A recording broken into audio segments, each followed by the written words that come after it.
It's 6 p.m. on Monday here in Korea. Thanks for tuning in. I'm Hwang Ji-hye. And these are the top stories we're following at this hour.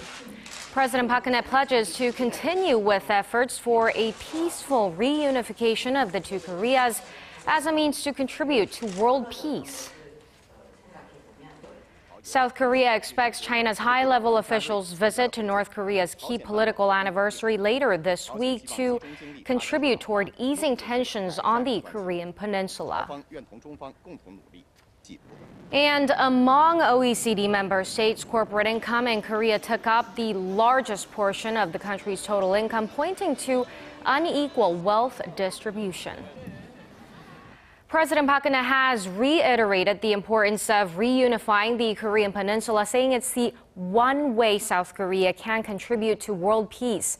During a meeting with her senior secretaries on Monday, President Park said that although reunification efforts must be led by the two Koreas, support and cooperation from the international community are vital. Having delivered a similar line to the UN General Assembly in New York last week, President Park said she will continue all diplomatic efforts working toward reunification. French President Francois Hollande will be traveling to South Korea for a state visit early next month. The presidential office of Cheong Wa Dae said Monday that President Park Geun-hye and her French counterpart will hold a summit on November 4th to discuss a range of bilateral and global issues. This will be Hollande's first trip to Korea since taking office and marks the first state visit to the country by a French leader in 15 years. Seoul's presidential office expressed hopes his two-day visit will lead to a more future-oriented relationship ahead of their 130th anniversary of diplomatic ties next year. As efforts continue on how to redraw Korea's electoral districts, rival parties have agreed to continue discussions on ways to prevent the reduction of seats in rural regions. Further discussions between the two parties will be held during the National Assembly's Special Committee meeting on political reform. Meanwhile, more than 20 lawmakers representing rural areas, however, continue to protest at the National Assembly over fears their constituencies could be swallowed up. The new scheme envisions the number of urban electoral districts will increase while rural constituencies will decrease in accordance with the shrinking rural populations. The two rival parties are trying to reach a compromise over district readjustments ahead of next year's parliamentary elections. With a high-level Chinese delegation attending North Korea's key political anniversary event this Saturday, South Korea hopes to see eased inter-Korean tensions. But will the delegation carry a message from Beijing over the North's planned rocket launch? Connie Kim has this report. South Korea's unification ministry is hopeful the senior Chinese official Liu In-san's visit to a key political event this week will help ease tensions on the Korean Peninsula. Without elaborating further, unification ministry spokesperson Cheong Geun-hye said high-level officials' exchanges between North Korea and China are meaningful. Cheong's remarks come as the North's state-run Korean Central Television said Sunday that Liu will head the delegation during Saturday's ceremony to mark the 70th anniversary of the founding of North Korea's Workers' Party.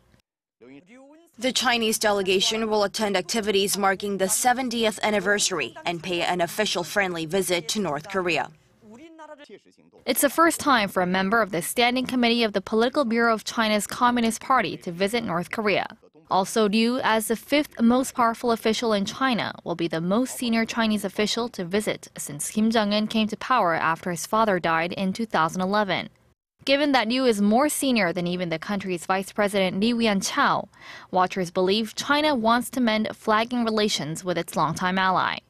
However, some experts say China is more interested in maintaining a strategic balance in its relations with the two Koreas. Beijing is leaving the door to communication open as it cannot completely ignore North Korea. Also, China has the short-term mission of preventing North Korea from launching a provocation marking this month's anniversary. During his trip to the United States last month, China's President Xi Jinping said Beijing opposes any actions that cause tension on the Korean Peninsula, adding weight to international calls for Pyongyang to back down from plans to launch a long-range rocket or conduct a nuclear test.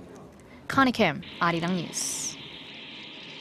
A South Korean student is now safe across the border after being repatriated at the border village of Panmunjom following a near 6-month detention in North Korea. Seoul's Unification Ministry said Monday that Pyongyang has offered to return 21-year-old Chu Won-moon, who was detained after crossing in North Korea from China in April. Chu, a student at New York University with permanent U.S. residency, appeared to be in good health when he appeared in an interview with CNN a month after and said he had thought his illegal entrance into North Korea would lead to improved inter-Korean relations. Seoul has meanwhile urged Pyongyang to release 3 other South Korean nationals still in detention, imprisoned, and sentenced to hard labor. It looks like preparations for the separated family reunions are well underway. In a briefing Monday morning, Seoul's Unification Ministry said the two Koreas have exchanged the list of potential candidates for the separated family reunions set between October 20th and 26th, and that the two sides will exchange the final list of reunion candidates this Thursday. A ministry spokesman added that Pyongyang is cooperative in prepping the event and that maintenance and repair personnel are continuously traveling back and forth to the reunion venue at Mount Kumgang.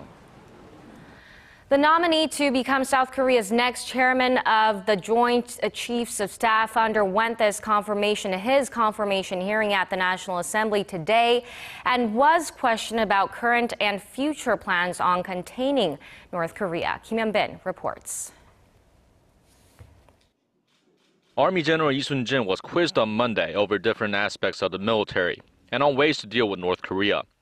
When asked about plans for the possible deployment of a U.S. anti-ballistic missile system called Terminal High Altitude Area Defense, he responded saying there is no plan to adopt the THAAD system at this time. Nonetheless, he indicated the deployment could benefit the South Korean military. General Lee added that while North Korea is believed to have miniaturized its nuclear warheads to a considerable extent, there was no certainty if the weapons were deployed for combat use. Lee says Korea is currently developing its own missile defense system, the Korea Air and Missile Defense System, to counter North Korea's missile threats. The system is expected to be deployed in the early 2020s. The confirmation hearing also touched on Korea's fighter jet program and the timing of the transfer of wartime operational control from Washington to Seoul. Lee was also asked how to counter threats posed by North Korea's nuclear and ballistic missile programs, its cyber warfare activities, and the regime's submarine power. In a statement before the hearing, he said that as North Korea could launch a provocation sometime this month or next, South Korea has upped its preparedness. He is expected to replace Cheong Wa Dae as JCS chairman. Kim Hyun-bin, Arirang News. A UNESCO panel has begun its initial examination into including a set of documents relating to the 1937 Nanjing massacre and Japan's wartime use of sex slaves in its Memory of the World program. The decision is expected to be made this week. Son Jung-in has more. The Nanjing massacre was one of the darkest events of the 20th century. Over 300,000 Chinese men, women, and children were slaughtered by Japanese troops in the city of Nanjing in 1937. In June of last year, the Chinese government submitted an application to enlist on UNESCO's Memory of the World program 11 sets of documents related to the massacre and the issue of about 200,000 sex slaves, mostly Koreans, used by Japanese soldiers before and during World War II.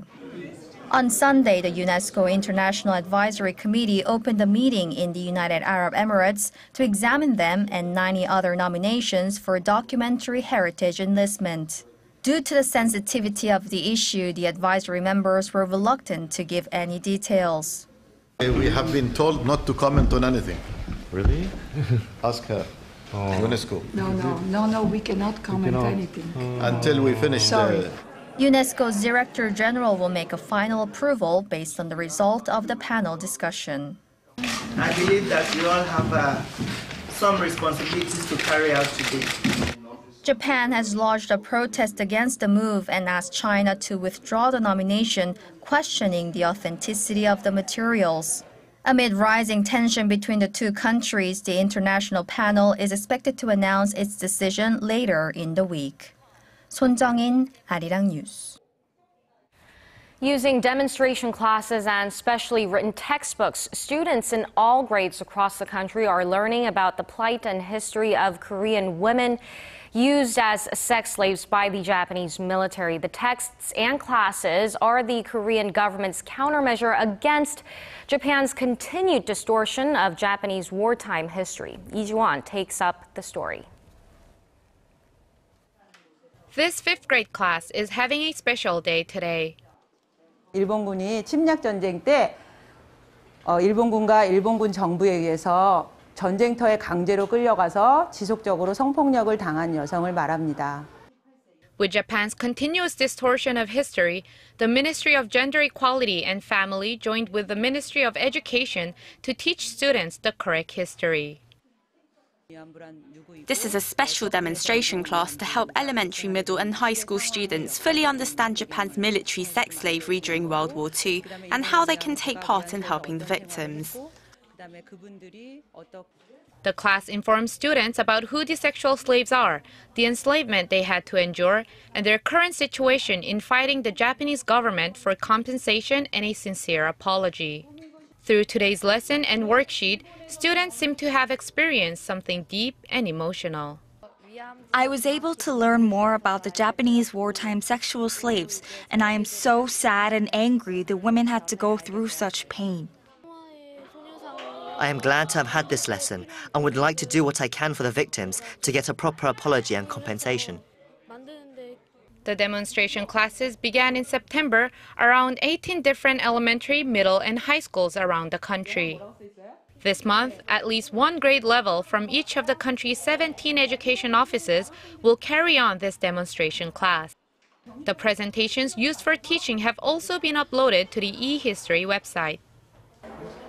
Hopefully, through this opportunity, the plan on expanding such classes on Japan's wartime sexual slavery will proceed starting next year. Lee Ji-won, Arirang News. Korea's ratio of corporate profits to gross national income is the highest among OECD member countries. The results released by Justice Party Representative Park Geun-hye on Monday indicate the average corporate profits to GNI ratio stood at 25.19% between 2009 and 2013. This is about 7 percentage points higher than the average of other OECD members at just over 18%. In 2000, the ratio was close to the OECD average at around 17%, but rose sharply thereafter, surpassing the 25% mark in 2010. Representative Park says Korea should raise corporate taxes, which are lower than the OECD average. The Korean government, is set to announce how it plans to evaluate and dismiss underperforming senior workers at public institutions. Now the push is a follow-up measures to ongoing wage peak negotiations. Our Shin Se-min reports. The Finance Ministry is set to release guidelines for evaluating workers at public institutions and laying off underperforming senior workers before the year ends. The move is part of the government's normalization plan that aims to make it easier to fire employees that are not pulling their weight. The idea is to dismiss executives at public institutions that fail to produce substantial results over the course of 2 years. Labor reform efforts have so far been focused on getting companies to adopt the so-called wage peak system that allows older employees to work until later in life, but on a lower salary. Seeing the wage peak system gain more momentum, the government is now turning to the idea of creating more accountability. The new guidelines come as part of the decision made by unions, companies, and the government to devise measures to assess workers at public bodies and the private sector as well. Already for government workers, stricter plans are in the works. Earlier this month, the Ministry of Personnel Management announced measures to reinforce performance-based evaluations for public servants. They state that workers given the lowest ranking, or those who don't receive assignments for set periods of time, will be dismissed, but that multiple following screenings will help ensure employees are not let go unfairly. But experts say it is difficult to have a standardized guideline. Guidelines may not be enough in evaluating public servants or workers at public institutions, as their performance cannot be assessed in numbers and products. He added that a more rational guideline catering to workers at public institutions as well as a fair way of evaluating workers are necessary. The system to lay off public servants was implemented in 2006, but not a single government employee has so far been dismissed for lax performance. Shin Sae-min, Arirang News. Korea is hosting an international book festival in Seoul from this Friday. The event will highlight the 70th anniversary of Korea's liberation with a special exhibition on the evolution of publishing following independence from Japan. The fair will also introduce this year's selection of the books by 9 international writers. More than 16 countries will participate, and Italy, as the guest of honor country, will showcase its publishing culture along with the original works of Fabian Negrin, a celebrated Italian illustration artist. Over 200,000 visitors are expected to attend the fair, where, among other things, they can meet authors and attend activity booths and cultural performances.